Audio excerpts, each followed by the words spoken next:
Welcome to Coruzant Technologies, home of the Digital Executive Podcast. Welcome to the Digital Executive. Today's guest is John Lacy. John Lacy is the Vice President of People for Walmart Health and Wellness. John was recruited to Walmart based on his extensive experience in large integrated healthcare enterprises. Most recently, John served as the Executive Vice President and Chief Human Resources Officer for Baylor Scott and White Health, overseeing all human resource functions for the largest not-for-profit health system in Texas. Baylor Scott and White includes 48 hospitals, more than 1,000 patient care sites, more than 9,600 physicians, more than 48,000 employees, and the Scott and White Health Plan.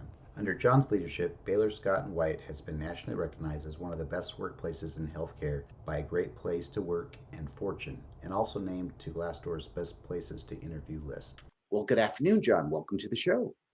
Hey, I'm glad to be here. Thanks for having me.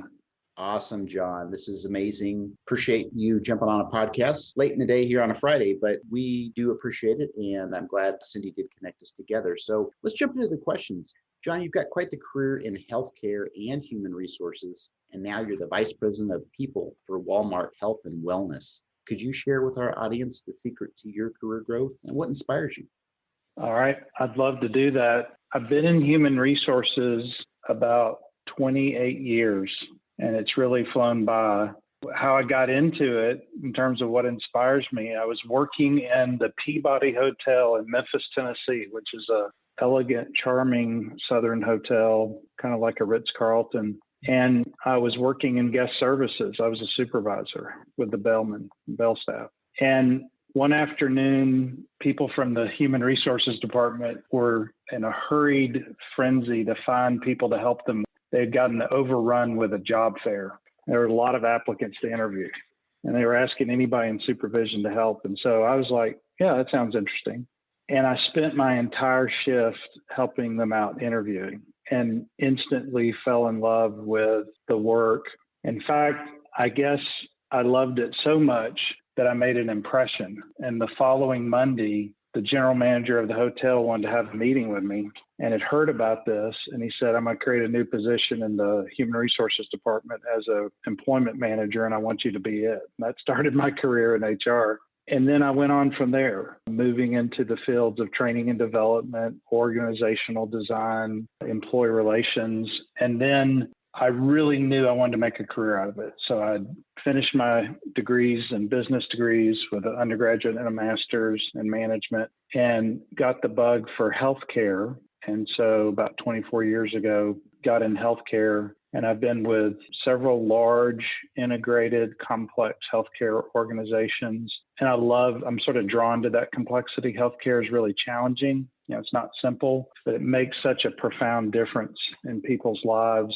And it's full of problems that need to be solved. And so that's really what gets me up every day, is how can I help make the things that are complex simple, if that's possible. And then the last thing I would say about it, what inspires me, and it's both about being in human resources, but also being in healthcare, is seeing how people show up already inspired. Often we read about literature that says we ought to inspire people. And I come at it a different way.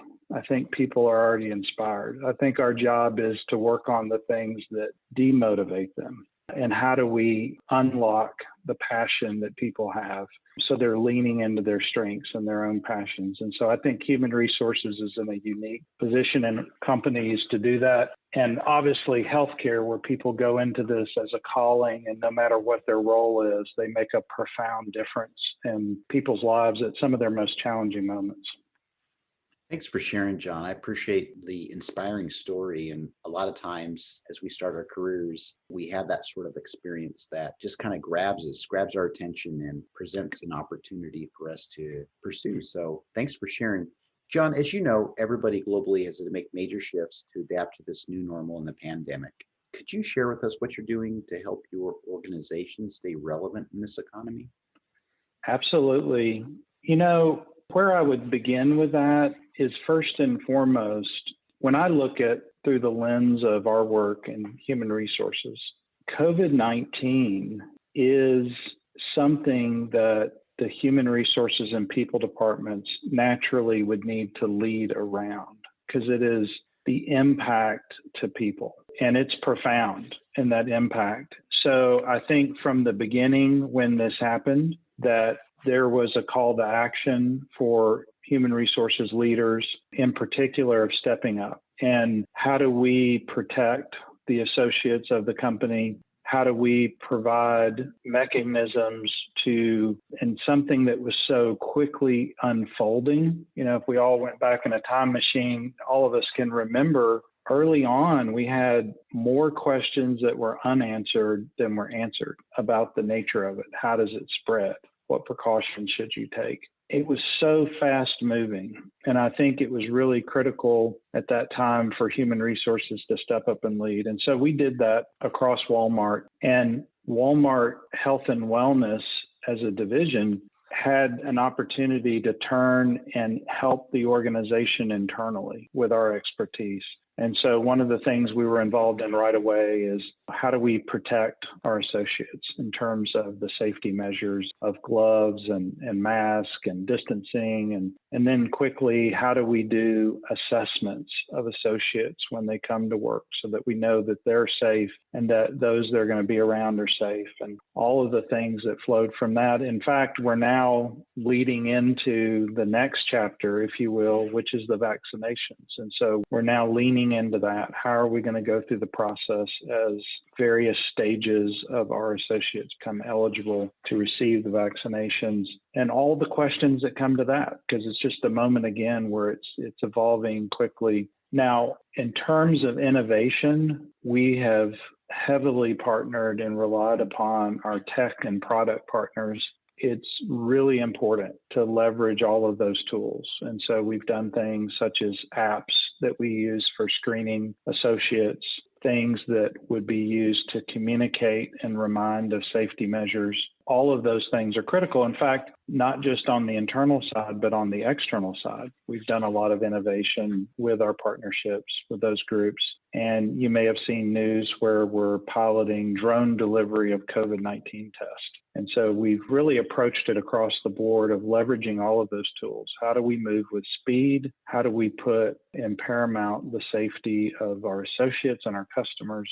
And how do we focus on the most important things to really continue to serve? And so very proud of the work that we've done. It's amazing. I've been reading some things that you're all doing in the people space and contributing to this innovations and vaccinations around the pandemic. So thanks for sharing. And John, are you currently leveraging any new or emerging technology in your people space? If not, maybe there's a platform that's making your better people decisions. I would say we are. In fact, what I would highlight, one of the most exciting ones is how are we building apps? And so we have an app called Ask Sam. And what's great about that app is not only does it help the associate perform their role better and quicker and be more responsive to their teammates, to customers in the moment because it's in an app format. We also use it for safety. If there's an event that they're concerned about or things like that, there's a way of leveraging that app. And so that's been really helpful. You might have also read about where we're using, again, supporting how do we deliver great service for our customers as well as empower the associates. And so using augmented reality. And so if you saw this news story, it's where when we're picking merchandise, the associate is able to use augmented reality to assure we're getting the right product at the right time for the right customer. If you think about it,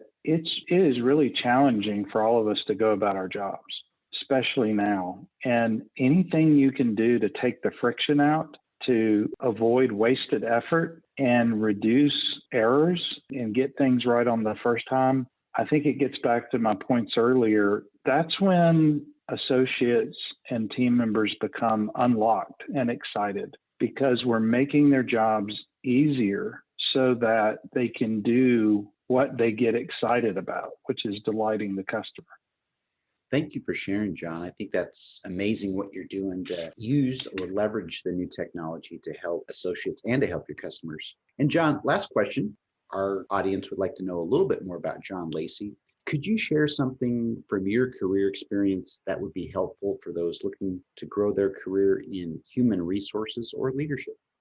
Yeah, be happy to. I think there's two things that, first of all, when you ask that question, you could open up a multi-day podcast. There's a lot there. But if you had to boil it down, I like to think in terms of leverage points, meaning what are those things that more often than not, you're going to keep going back and leveraging something that's foundational, no matter what role you're looking at in terms of development, what opportunity in terms of being able to move up and grow.